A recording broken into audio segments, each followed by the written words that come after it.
Hello friends, welcome to this video on quadrilaterals. In the previous video, we solved some questions related to the midpoint theorem. Today, we will discuss some facts related to that. Friends, you may recall, in the previous video, we proved that the quadrilateral formed by joining the midpoints of any quadrilateral is a parallelogram. So, will the quadrilaterals formed by joining the midpoints of a trapezium, a square, a rectangle, a rhombus be parallelograms? Let's find out. Friends, look at this trapezium ABCD. Will the quadrilateral formed by joining the midpoints of its sides be a parallelogram? In quadrilateral ABCD, if we draw a diagonal AC, then we will get two triangles, triangle ABC and triangle ADC. Friends, in triangle ABC, point R and point S are the midpoints of sides AB and BC respectively. If we use the midpoint theorem here, then the line segment RS will be parallel to side AC and half in length of side AC. Similarly, in triangle ADC, we can use the midpoint theorem and say that TQ is parallel to side AC and half its length. Friends, look at equations 1 and 2.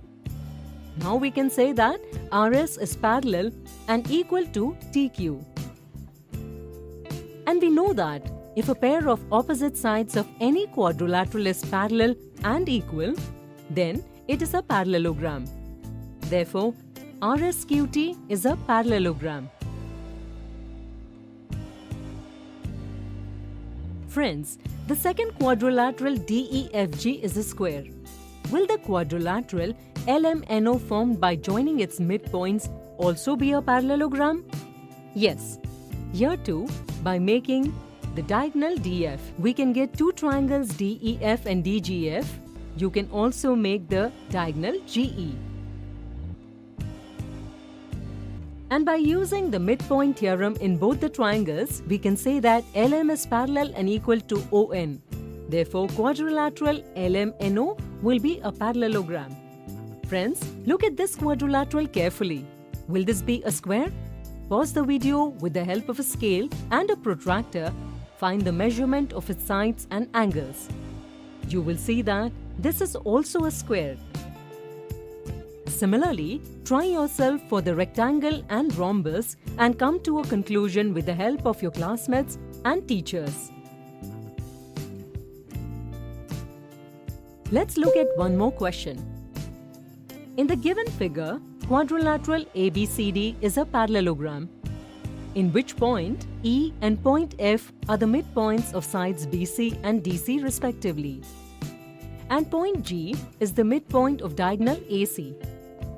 Based on the given information, state the options that are correct. Friends, let's check the first option. Look at the triangle ACB in the figure. Point E and point G are the midpoints of sides BC and AC respectively. Therefore, according to the midpoint theorem, side GE is parallel to side AB and is half its length. That is, we can write it this way.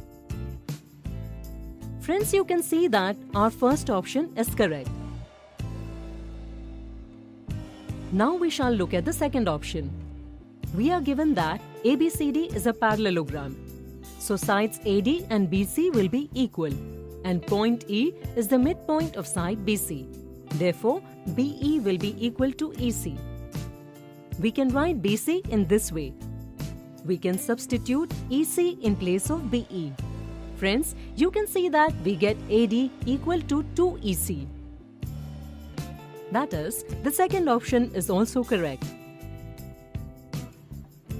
Now let's look at the third option.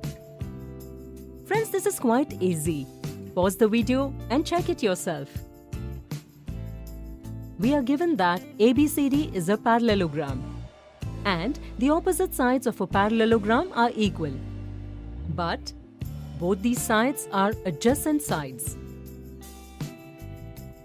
If these would be equal, then quadrilateral ABCD would have been a rhombus, which is not the case. Therefore, this option is incorrect. Friends, that's all in today's session. Today we discussed some facts related to the midpoint theorem. See you in the next video. Thank you.